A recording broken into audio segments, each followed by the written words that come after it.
goal of woodworking is accuracy. But without safety, there is no accuracy.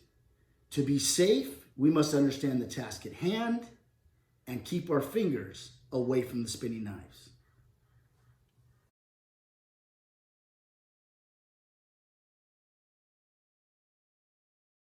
What I want to show you is how I would attack this board. You can see how warped it is. We're going to call that a bow, and I'm going to assume that there's some kind of cup. So I need to cut this board down, break it down to size in order to get something that's going to be flat and straight. So, round one, I need to verify that there's no checking at the ends of these boards. When they're dried, they like to check at the very end.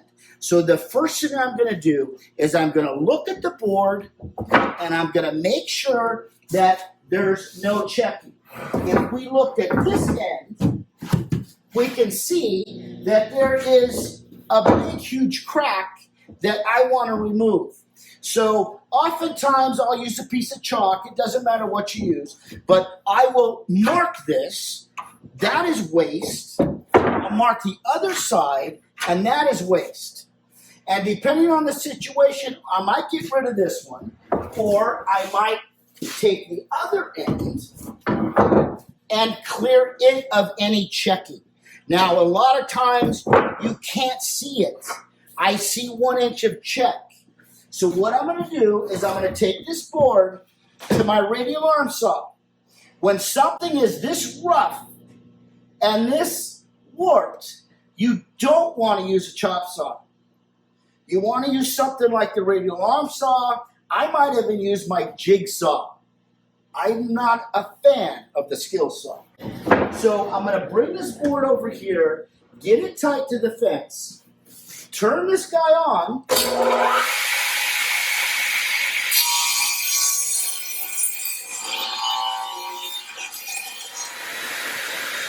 and look at that for checks.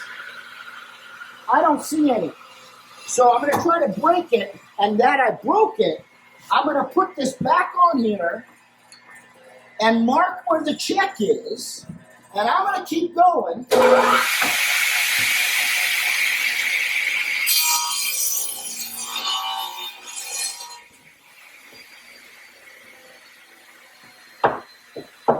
Okay, that's ready to go. Another thing to be aware of is if we see this piece of wood, you can see that there's a pretty pronounced bow, and you get that option, or you get this option. And what I want you to understand is this part of the banana should be up against the fence. So if I was to cross-cut this, and this is doing that, that will be slammed against the fence. So what I need to do is place this in contact at the fence where it's going to be cut. Okay? So I want to make sure that that's in contact. Therefore, if I was to put the banana like this, and I've got a space there, once again, it'll be smacked against the fence, and we don't want that. So now we'll cross-cut this about 2 inches longer than we really want.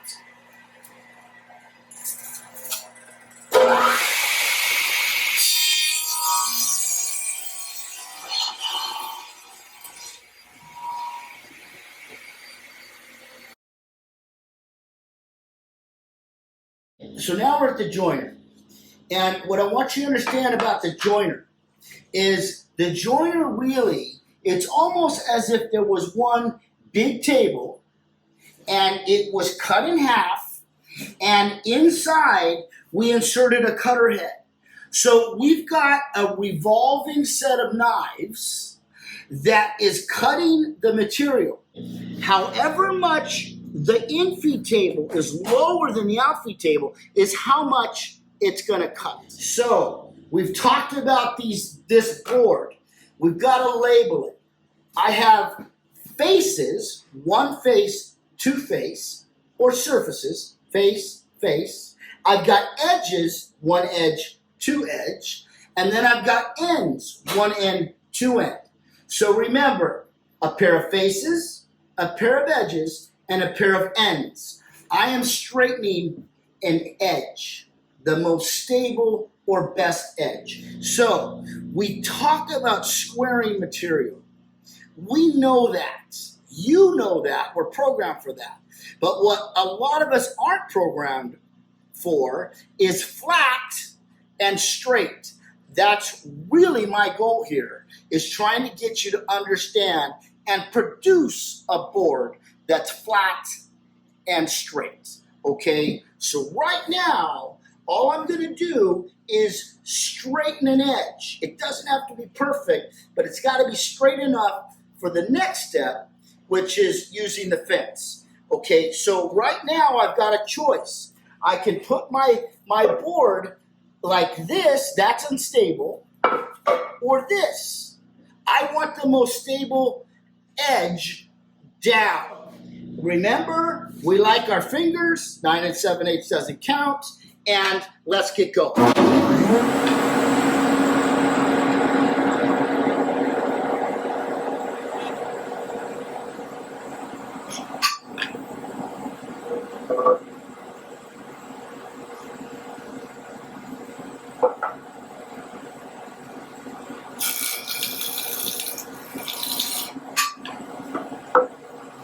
So now I've got something straight. Once again, let's check and make sure it's straight, and I'm ready for the next process.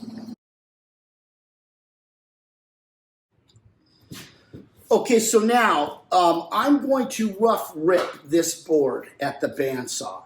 And the reason I want to use the bandsaw is because right now it's still wiggly. It is not flat. And at the table saw, because it's not flat, would create another danger. So before I set this up, I want to understand that I am going to rough rip this board to be a 1/4 inch wider than the net dimension. So if I want to have a 2 inch net dimension, I'm going to rip these at 2 1/4. Where did that number come from? Remember Paul Bunyan? He told us 1 inch of thickness, you get 3/4. It takes me 1/8 of an inch to flatten, 1/8 of an inch to parallel in order to get something 3/4. I'm going to follow the same game. I want at least a 1/4 inch. There might be a time when you could have more. The more the merrier. So if I could squish out 2 3/8 or 2 1/2, I'd do that. But in this case, 2 1/4 in the rough will get 2 inches net dimension. So in this step, we are going to flatten a face. We can't ever assume that they are flat. Even if you buy your material pre-surfaced, it might seem like it's flat, but it's never exactly flat. That's why with a door, I'm always going to buy rough material and flatten and parallel it myself. So when I come to the joiner, once again, I want to have the most stable face down. I'm flattening. This one is jumping up around, and I'm going to flatten it that way. So I'm going to do this with my whole stack of material. You might be making 14 doors for your kitchen. So I'm going to check all these and set them up so that they're ready to go. Because when I turn this thing on, I'm not looking at the material as much as I'm watching my fingers, my hands, and whether or not I'm safely flattening these boards.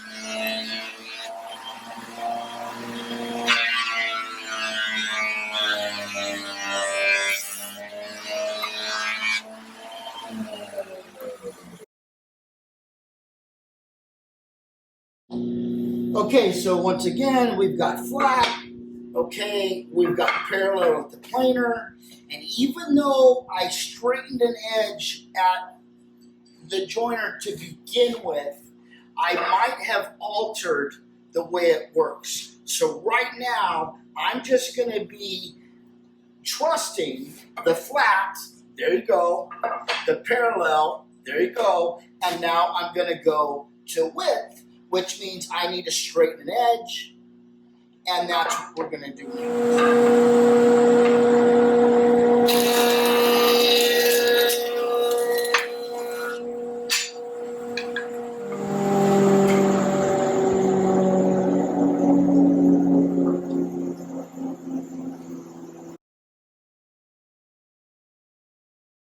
So now what we're going to do is we're going to rip them to dimension.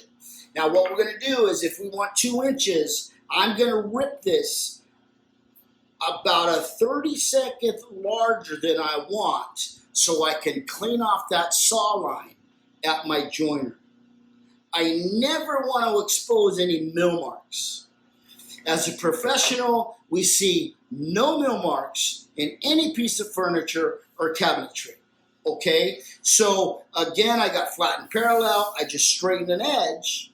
S3S is what people might call it. And now I'm going to rip to width plus whatever the joiner set up. In my case, a 32nd.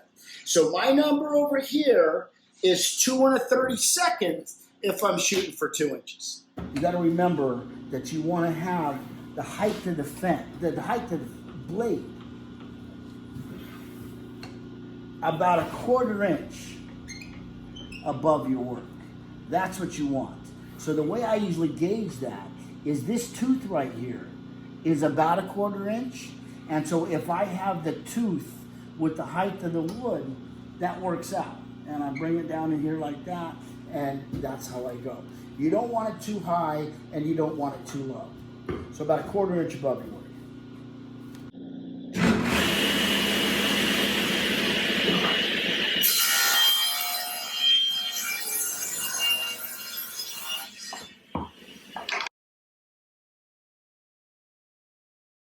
Okay, so now what we're doing is we're going to clean off that saw line.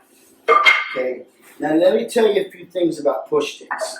Okay, this is what I use for just about everything. Okay, and this is really good for flattening material. But if I want to straight and keep this in my hand, this wants to do one of those. Okay, and running your hand is ouch. Okay. So what I normally do is I take something like this. Now, this push stick is going to work just like this one. You notice the hook. But what I've done here is I've also put another little notch, little hook right there. Okay? And so now what I'm going to do is take this hook and push it in there. And that's holding me down and against the fence in a very safe manner. Okay, this one I don't like. Okay, so I'm going to turn it on.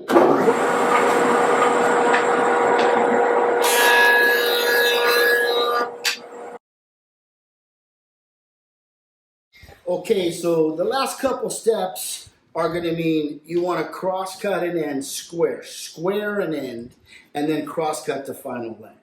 So what you got to remember that this was never square, and my radial arm saw isn't cutting square either. Now, if you want to use a chop saw, you're welcome to use a chop saw or miter saw, that's fine. But I prefer the table saw. That's where I was born and bred, and I can use my sled along with my saw. Okay, so once again, I'm going to put this here, and it's going to be a 1/4 inch above the work before I get going. Okay, I'm going to set my fence, because it's a parallel fence, to actually my final dimension. Okay, and then I'm going to square an end and cross cut the length. So what I'll do every time is I will verify that I get about 1.5 inches to throw away, and then come back over here, square an end,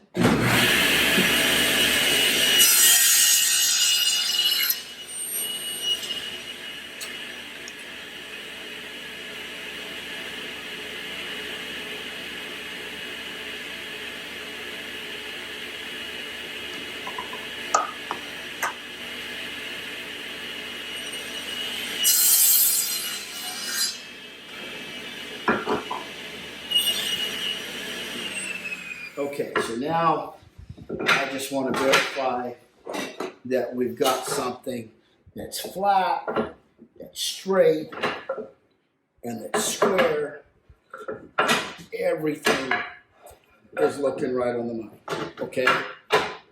So I'm going to check this for square this way.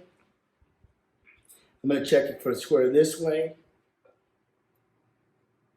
I'm going to check it for square that way, as well as here and here. And we're ready to go.